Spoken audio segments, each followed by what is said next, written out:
आज स्टार्ट करेंगे the series of embryology. Outline देखेंगे पहले। आउटलाइन के बिना मेरे को समझ में भी नहीं आता। आउटलाइन इस प्रकार है कि गैमेटोजेनेसिस और मेंस्ट्रुअल साइकिल हम पढ़ते हैं एम्ब्रियोलॉजी में यूजुअली, जो कि पार्ट है रिप्रोडक्टिव फिजियोलॉजी का। फिर स्टोरी लाइन आगे बढ़ती है फर्टिलाइजेशन। फर्टिलाइजेशन होता है फ्यूजन ऑफ गैमेट, जिससे बनता है जाइगोट और डिप्लॉइड सेल। फिर स्टार्ट होता है first week of the development. उसमें starting of the first week of development होता है fertilization, followed by cleavage, then implantation. फिर सेकेंड वीक स्टार्ट होता है। सेकेंड वीक का आउटलाइन बाद में लिखेंगे, इतना आउटलाइन हम समझ लेते हैं पहले। और आज हम पढ़ेंगे फर्स्ट वीक ऑफ डेवलपमेंट। ये रिप्रोडक्टिव फिजियोलॉजी में पढ़ेंगे। और फर्टिलाइजेशन एक वीडियो पहले से डाला हुआ है फर्टिलाइजेशन के लिए। अब स्टार्ट करेंगे फर्स्ट वीक ऑफ डेवलपमेंट। अपने स्टोरी को बढ़ाते हैं आगे। अब हम स्टार्ट करेंगे first week of development. Story line इस प्रकार है कि फर्स्ट वीक ऑफ डेवलपमेंट में होता है fertilization, cleavage and implantation. First week में ये तीन चीज़ें आती है। अब हम स्टार्ट करेंगे first week of development. Story को आगे बढ़ाते हैं। हम जाते हैं हाइपोथैलेमस में। हाइपोथैलेमस सीक्रेट करता है एक हार्मोन जिसका नाम है GnRH, गोनाडोट्रोपिन रिलीजिंग हार्मोन, जो कि एक्ट करता है ऑन एंटीरियर पिट्यूटरी। और estrogen act on anterior pituitary which cause the release of LH hormone. LH hormone एक इम्पॉर्टेंट हार्मोन है जो कि कॉज करवाता है ओव्यूलेशन।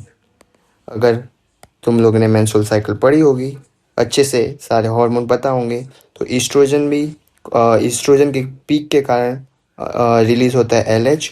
और हाइपोथैलेमस का hormone hormone gonadotropin releasing hormone, वो भी कॉज करता है रिलीज ऑफ LH, जो कि है ल्यूटिनाइजिंग हार्मोन। ल्यूटिनाइजिंग हार्मोन के पीक के कारण होता है ओव्यूलेशन। ओव्यूलेशन होता है पॉप आउट, मीन्स ओवरी से, मीन्स ग्राफिन फॉलिकल। जो ग्राफिन फॉलिकल होता है उधर से उस साइड का निकलना, सेकेंडरी उस साइड का निकलना is known as ovulation. Second, तुम लोगों को पता ही होगा, सेकेंडरी उस side arrested in the metaphase 2, जो कि मियोसिस 2 में अरेस्टेड रहता है। और द मियोसिस 2 का फेज है मेटाफेज 2। मियोसिस 2 कंप्लीट होगा जब स्पर्म टच करेगा ओवम को। जब sperm contact with the ovum secondary oocyte, it complete the meiosis 2। और the fusion of sperm nuclei and the ovum is known as fertilization. तो अपना पहला प्रोसेस फर्टिलाइजेशन हो चुका है। और फर्टिलाइजेशन का साइट है एम्पुला। एम्पुला टर्म किसी भी वाइडेड रीजन को डिस्क्राइब करने के लिए एम्पुला यूज़ किया जाता है। तो फैलोपियन ट्यूब का एक पार्ट है एम्पुला, जो कि वाइडेड रीजन है, वहाँ पे होता है फर्टिलाइजेशन। फिर फर्टिलाइजेशन के बाद आगे का प्रोसेस देखते हैं क्या होता है, जो कि है क्लीवेज। फर्टिलाइजेशन का प्रोडक्ट क्या होगा? Zygote formation. दो हैप्लॉइड न्यूक्लियाई फ्यूज करके बनाते हैं एक diploid cell known as zygote. अब हम जूम करते हैं फैलोपियन ट्यूब को और आते हैं क्लीवेज प्रोसेस पे। क्लीवेज प्रोसेस में क्या होता है, पहले हम आते हैं वापस फर्टिलाइजेशन कैसे होता है। फर्टिलाइजेशन होता है स्पर्म के कॉन्टैक्ट ऑफ स्पर्म बाइंड करता है ZP3 रिसेप्टर से। ZP3 रिसेप्टर से बाइंड करके स्पर्म रिलीज करता है एक्रोसिन और हाइल्यूरोनिडेज एंजाइम। ये फर्टिलाइजेशन में हम पढ़े थे, जो कि ब्रेक डाउन करता है जोना पेलुसिडा को और कोरोना रेडिएटा को। स्पर्म इन दोनों को पेनिट्रेट कर कोरोना रेडिएटा और जोना पेलुसिडा को पेनिट्रेट करके जाता है, कांटेक्ट करता है विटिलाइन मेम्ब्रेन, ओवम का सेल मेम्ब्रेन। सेल मेम्ब्रेन को कांटेक्ट और फ्यूज करने के बाद दौरान ओवम अपना सेकेंडरी oocyte का अपना मियोसिस 2 कंप्लीट कर लेता है और कन्वर्ट हो जाता है इनटू ओवम। देन स्पर्म अपना न्यूक्लियाई भेजता है ओवम के साइटोप्लाज्म में। दोनों न्यूक्लियाई फ्यूज करके बनाते हैं जाइगोट और ये प्रोसेस को बोलते हैं फर्टिलाइजेशन। जाइगोट फॉर्म करता है divide mitotically form 2 cell stage. Then further ये 2 सेल्स डिवाइड करते हैं 4 सेल में। ये डिवीजन प्रोसेस को डिवीजन कौन सा डिवीजन है? माइटोटिक डिवीजन जिसमें इक्वल क्रोमोसोम जाते हैं डॉटर सेल में, equal amount of chromosome. Then 2 cell stage से माइटोटिकली डिवाइड करता है 4 सेल स्टेज में। ये सब क्लीवेज पढ़ रहे हैं हम। 4 cell stage mitotically divide and convert into 8 cell stage, and further 8 cell stage mitotically divide and form 16 cell stage, which is known as morula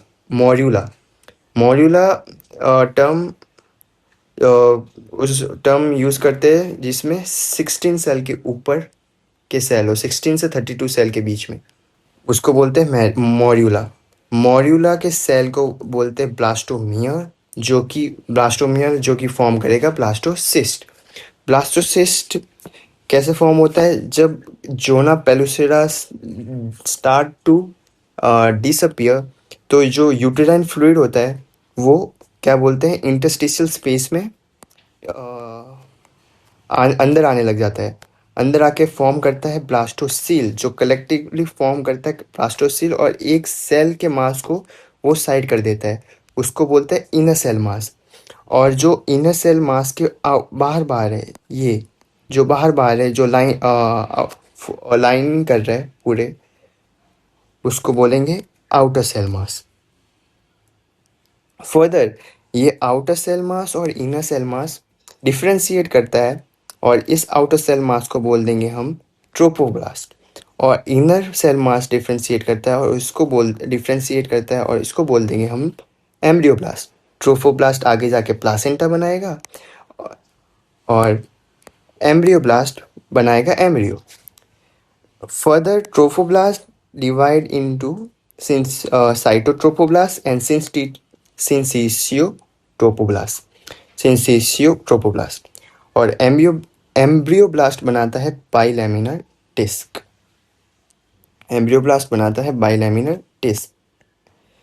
ये हो गया हमारा पूरा एक वीक ऑफ डेवलपमेंट। ये है हमारा फर्स्ट वीक ऑफ डेवलपमेंट जो भी हम लोग ने पढ़ा। स्टार्टिंग कहाँ से किया था? GnRH हार्मोन रिलीज और ईस्ट्रोजन पीक के कारण रिलीज होता है। LH हार्मोन कॉज करता है ओव्यूलेशन में रिलीज ऑफ ओवम और सेकेंडरी oocyte into ampulla. फिर the contact of sperm and the ovum अकर,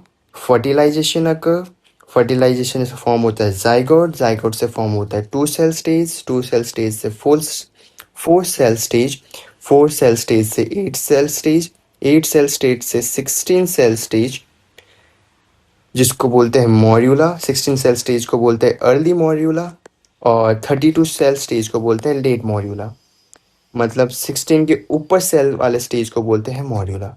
फिर 16 cell stage morula develop into blastocyst.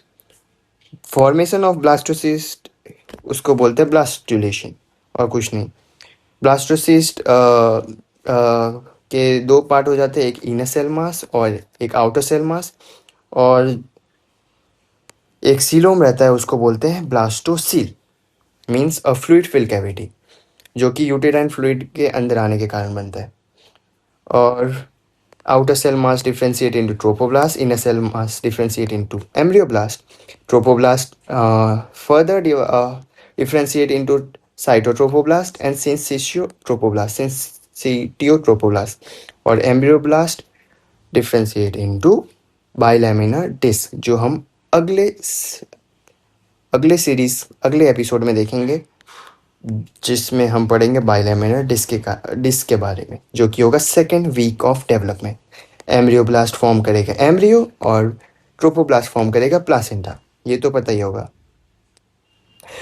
और जैसे जैसे ये स्टेज आगे बढ़ते जाता है, फैलोपियन ट्यूब जो कि line by the columnar ciliated columnar epithelium, ये सीलिया मूव करते हैं ये blastocyst into the uterus, or then the blastocyst penetrate into the upper part of the uterus, जैसे कि फंडस जो कि अपर पार्ट ऑफ द यूट्रस है और उसके पोस्टीरियर वॉल या एंटीरियर वॉल में पेनिट्रेट कर जाएगा कौन, ब्लास्टोसिस्ट, उसी को बोलते हैं इम्प्लांटेशन। अब आते हैं थोड़ा आगे, इसके रिलेटेड क्लिनिकल पढ़ लेते हैं, जो कि है hereditary form mole, also known as molar pregnancy. ये कुछ नहीं है, ये तुम पढ़ लेना, ये एक एबनॉर्मल टाइप ऑफ प्रेगनेंसी है। ये पिक्चर याद कर लेना, क्या बोल स्पॉटिंग में आ सकता है। ये दो टाइप के होते हैं, एक कंप्लीट और एक पार्शियल हेरिडिटरी फॉर्म मोल। ये होता क्या है, कुछ नहीं, क्या बोलते हैं, एबनॉर्मली ग्रोथ और क्लस्टर ऑफ द ट्रोपोब्लास्ट का एबनॉर्मल ग्रोथ हो जाता है। ट्रोपोब्लास्ट क्या है, ये द आउटर सेल मास को बोलते हैं ट्रोपोब्लास्ट। इसका हो जाता है एबनॉर्मल ग्रोथ, जो कि क्या फॉर्म करता है, क्लस्टर, जो कि क्लस्टर बहुत सारे सेल एबनॉर्मली ग्रो करते हैं, फॉर्म करते हैं क्लस्टर, जो कि होते हैं फ्लूइड फिल सैक, जो कि रिजेंबल ग्रेप्स लाइक, अंगूर के जैसे दिखते हैं। ये पिक्चर याद कर लो, एक होता है पार्शियल मोलार और एक होता है कंप्लीट मोलार। अब आते हैं इम्प्लांटेशन। इम्प्लांटेशन क्या होता है, इम्प्लांटेशन होता है ब्लास्टोसिस्ट का penetration to the uterine endometrium, किसका, ब्लास्टोसिस्ट का to the uterine endometrium. Implantation start कब होता है, 6 से 7 डेज, एट 6 और 7 डे, और एंड कब होता है, एट 12 और 10 डे। तो 2 नंबर याद रखना है, स्टार्ट होता है 6 डे पे, उसका डबल 12 डे पे एंड हो जाता है इम्प्लांटेशन। इन ह्यूमन इम्प्लांटेशन का टाइप है उसको बोलते हैं, इन ह्यूमन में होता है interstitial implantation. Interstitial implantation means blastocyst का कंप्लीटली पेनिट्रेट अंदर चला जाना यूटेराइन एंडोमेट्रियम के। फिर साइट क्या है इम्प्लांटेशन का, upper part of the uterus, जो कि होता है fundus, mostly in posterior wall और the anterior wall of the uterus. Process of implantation में लिखेंगे क्या, वो होता है 6 डे पे, क्या होता है, जोना पेलुसिडा क्या करता है, डिसअपियर, जिसके कारण ब्लास्टोसिस्ट पेनिट्रेट कर पाता है यूटेराइन एंडोमेट्रियम के। इन 1 से 6 दिन के बीच में इम्प्लांटेशन को प्रिवेंट करता है जोना पेलुसिडा। अगर जोना पेलुसिडा 1 से 6 दिन के पहले ही डिसअपियर हो जाए और ब्लास्टोसिस्ट एक्सपोज हो जाए, तो वो पेनिट्रेट कर जाएगा यूटेराइन एंडोमेट्रियम के, और जो कि कॉज करेगा abnormal implantation cause ectopic pregnancy और एबनॉर्मल प्रेगनेंसी। एबनॉर्मल इम्प्लांटेशन के में 3 टाइप पड़ेंगे। एक तो यूटेराइन एबनॉर्मल इम्प्लांटेशन, यूट्रस में नॉर्मली इम्प्लांटेशन होता है, पर वो होता है अपर पार्ट में। अगर इम्प्लांटेशन होगा lower part of the uterus, तो वो हो जाएगा यूटेराइन एबनॉर्मल इम्प्लांटेशन, और उसको बोलते हैं प्लासेंटा प्रीविया। क्या है, the implantation in the lower part of the uterus, implantation in the lower part of the uterus. फिर सेकंड, ट्यूबुलर इम्प्लांटेशन, जो कि most common type of abnormal implantation है, जो कि होता है in fallopian tube. Third, abdominal implantation, जो कि रेयर होता है। इम्प्लांटेशन होता है ओवेरी और मीजेंट्री में। अगर आपको मीजेंट्री नहीं मालूम, आप पढ़ोगे इन abdominal chapter in anatomy. At last मैं कहना चाहूँगा, मैंने इस वीडियो में ऐसा बहुत किया है। ये मेरा पहली टाइम है पढ़ाना, तो मैं इसको इम्प्रूव करूँगा।